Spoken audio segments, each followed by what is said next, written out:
Could these three Trump policies cause a 40% loss in the S&P 500? And here's Forbes here. Malcolm Forbes has got to be turning over in his grave, and Steve Forbes is still alive. But why did you sell, dude? Why to these clowns? I mean, I don't know who. It's such a clown show. You can actually pay to get, I think, allegedly, you can pay to get your article in Forbes. So if you see a Forbes writer, just don't say, "Oh my goodness, he's in Forbes. He must be smart."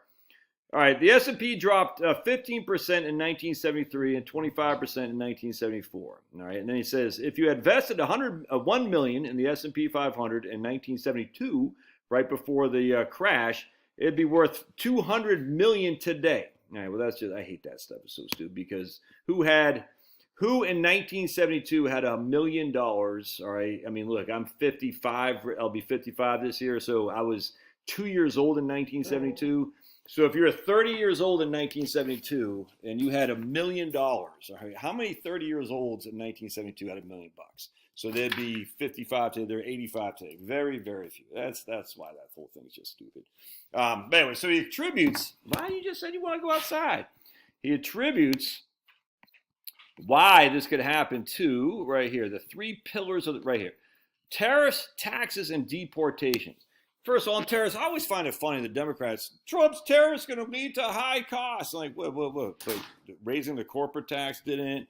Raising the minimum wage that you want to do, that doesn't. All this other stuff, that doesn't get passed on to consumers. How come that's only the tariffs that get passed on to consumers? Regulating the hell of the economy doesn't lead to higher prices. Why is it only the tariffs that lead to high prices? Very, very strange.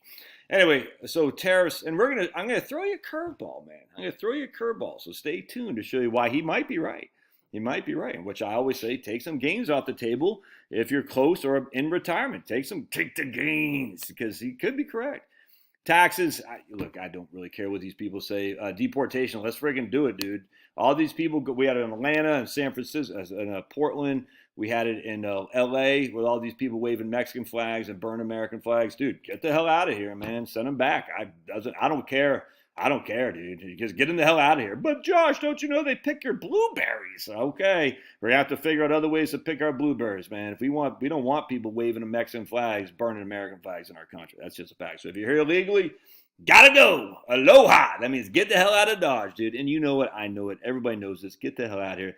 You know, it's FBI stuff, the Federal Bureau of Instigation. All FBI propaganda stuff. They're putting these people out there just like they put the white nationalists and stuff. These guys, but still, if you are here illegally, you gotta go, man. Because we have people here who are here illegally who went through the proper channels, the proper vetting, and we should give them priority over the clowns. And they need to get out of here. You know it, I know it. So let's go, Trump. All right. So anyway. Let's see what he says. He says higher tariffs would take cheaper goods out of the market. Prices would rise. Really? Let's take a look, shall we? My man Ron Rule. I don't know who he is, but I've followed him now. He goes, tariffs can actually reduce prices. I have a product right now that I could cut the price in half if China was tariffed at 100%. People don't understand this. My cost is $10. The product should be $29 retail, but we can't sell it for $29. So we sell it for $79. All right. And at that price, we only profit $10 a unit. Why can't we sell it for $29? Because of cheap China competition. I spend $50,000 a week on marketing this item, and 7 of 10 interested buyers see that ad and then go buy the Chinese knockoff cheaper on Amazon. China doesn't care about our patents, regulations, product testing requirements. They don't pay U.S. taxes or have any of our costs, and the government subsidizes their freight to get the goods to the U.S. It's a constant game of whack-a-mole.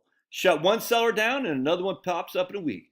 I have to sell it at $79 because only 3 of 10 potential buyers are buying our actual product. So we need the revenue from those 3 to subsidize the other 7 who go elsewhere to buy cheap China products.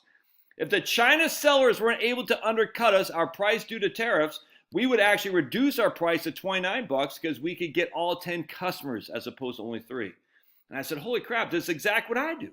I didn't know I supported China and hurting local manufacturing. Anyway, literally what I do, I'll see an ad on Facebook I just bought something, as a matter of fact. I said, oh, that looks pretty good. Let me go on Amazon, and I bought it on a cheaper version on Amazon. I had no clue I was doing this. Anyway, so how many products are like that? Anyway, so by the way, just because, I hate to say it, but just because they're cheaper China goods, are they better? No. I mean, maybe, I don't know, but shouldn't we protect the American manufacturer? before the consumers just, I mean, should the American manufacturer have a chance to be protected as well as American consumers? Because it's not as if it's a mutually exclusive game where one wins and the other loses. No, no, no, no. There's two people here. The American manufacturer is the American consumer. The American consumer works for the American manufacturer. Shocking. Revelationary. Crazy. Oh, crazy. Anyway, so that's one thing here. Then this other guy says, oh, can I not read this stupid article? Hold on a sec. Then this other guy just advocates for black slaves, essentially. He says, look, mass deportation of immigrants in the country illegally sounds reasonable, except it'll make cheap labor unavailable. On average, prices services will go up. Yeah, because who's going to pick the cotton? I mean, it's so freaking stupid, dude. Who's going to pick the cotton, says the white cavaliers who own the slaves. Yeah, okay there, guys. So I want to see what he says about taxes here. All right, let's check this out. Lowering taxes make cash more available so people can spend more while prices are high. All right, whatever. It's just idiotic. Anyway, the point being, I do want to show you something, though. And it's funny how these guys don't see the evidence of histoire. That's how we in French say history. Histoire. I had someone comment on my French-speaking skills the other day. How dare he? Oh, he's my man from Canada. And he's a hockey player. I was like, dude, do not comment on my French-speaking skills, French-Canadian.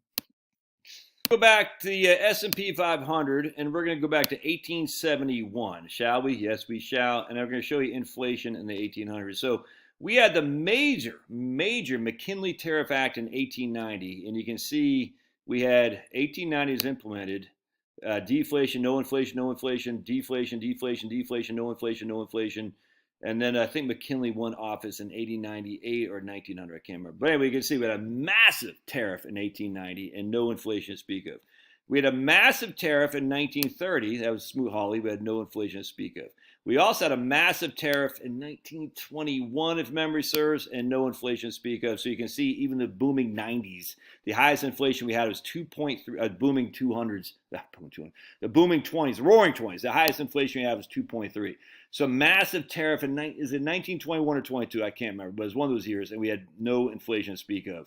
So we have three instances of massive tariffs and no inflation, in fact, deflation. Now, what happened to markets? Well, if we go back to 1890, market fell 6.2, 18.8. So the market itself did not do that badly for the 1890s. While we had mass deflation, pretty much mass deflation, the market itself did not do badly.